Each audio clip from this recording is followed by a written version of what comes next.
Assalamualaikum warahmatullahi wabarakatuh. Saya Muhammad Ardi Ramadan dari kelas KPI 2D akan membacakan kitab kitab Ta'lim Mutaklim halaman 32. Untuk melengkapi tugas UTS. Bismillahirrahmanirrahim. Dengan menyebut nama Allah yang Maha Pengasih lagi Maha Penyayang. Wa qala Rasulullah sallallahu alaihi wasallam, Allahumma sholli alaihi. Innallaha yuhibbu ma'aliyal umuri wa yakrahu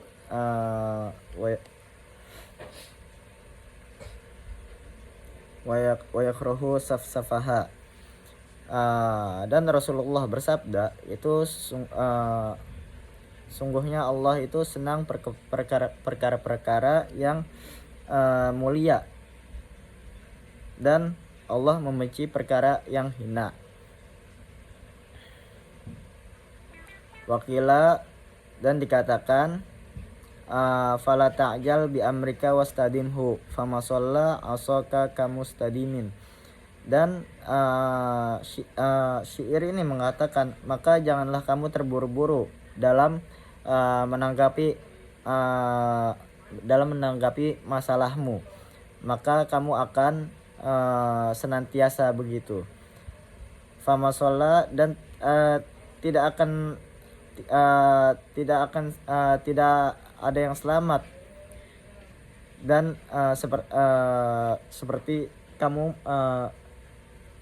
tidak akan yang bisa meluruskanmu, seperti halnya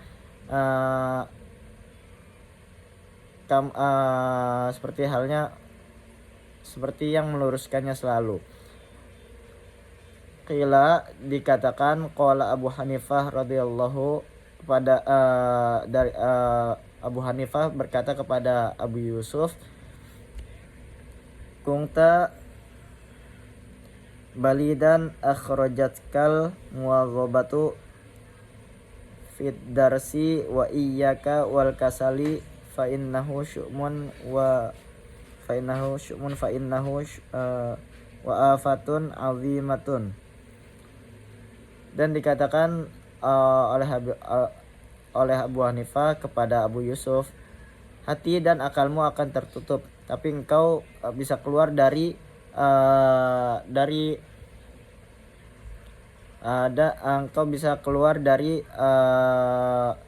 lingkaran tersebut dengan cara terus-terusan belajar.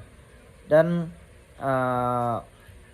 jauhilah malas-malasan, karena bermalas-malasan itu akan membuat kamu petaka.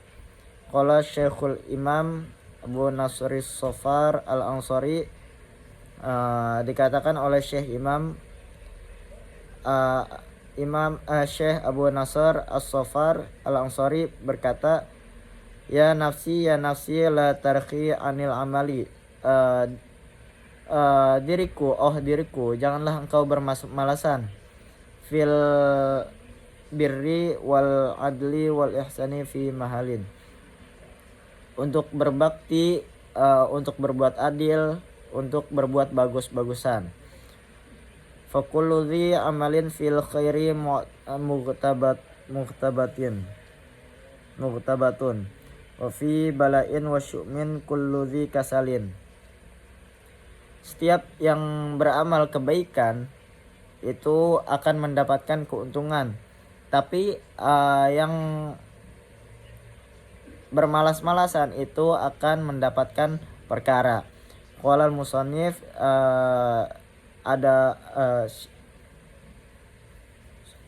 waqad ittafaqa fi hadzal makna syair, dan ada syair itu yang bermakna da'i nafsi takasula wat tawani wa illa fasbuti fi dzil hawani. Tinggalkanlah diriku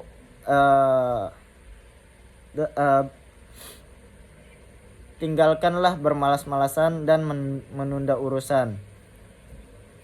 falam aro lil kasalil hizzi al hazza yu'ta siwa nadamin wa hirmanil amani.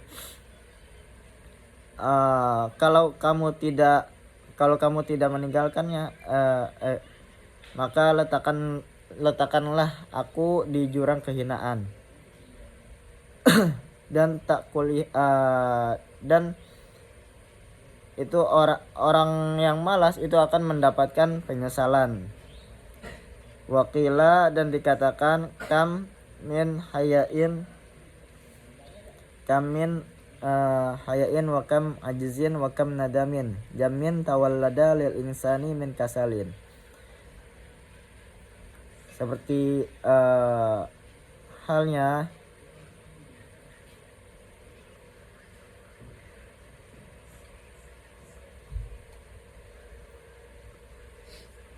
orang yang bermalas-malasan itu akan mendapatkan orang yang kebanyakan malas itu akan mendapatkan malu, lemah, dan menyesal.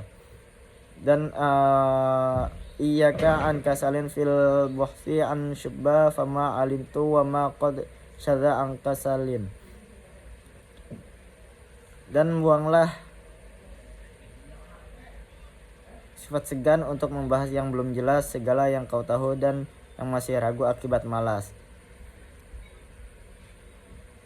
Sikap malas adalah timbul dari akibat yang jarang menghayati kemuliaan dan keutamaan ilmu.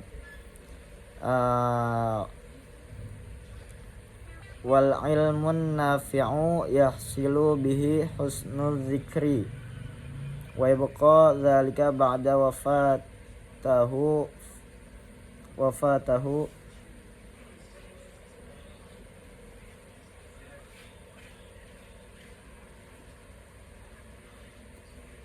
wafatihi fa innahu hayatun abdiyatun.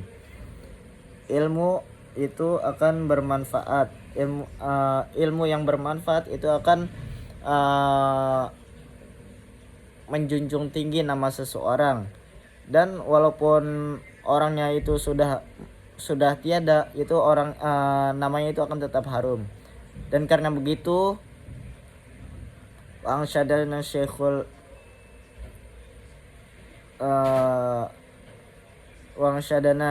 Imam Ajal Wahiruddin A'immah al-Husnu bin Alil Ma'ruf bil Mari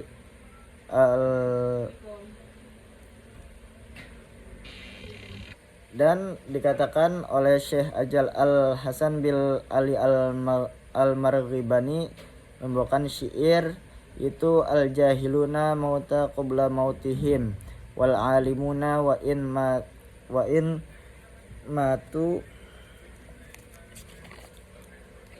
matu fa ahya'u. Dan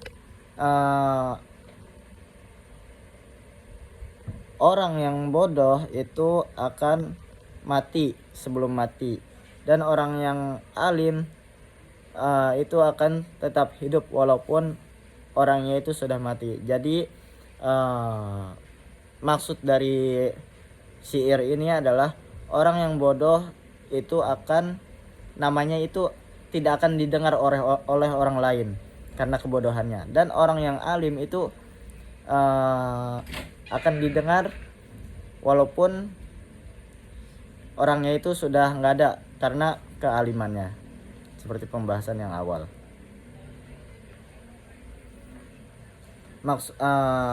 Maksud dari pembahasan yang saya bahas tadi, janganlah kamu berbuat malas, karena sesungguhnya kemalasan itu akan membuatmu celaka atau akan membuat kamu sengsara di kemudian hari. Dan orang yang mempunyai ilmu itu akan mempunyai ilmu itu namanya itu akan tetap harum walaupun dia mati. Jadi qawaidnya itu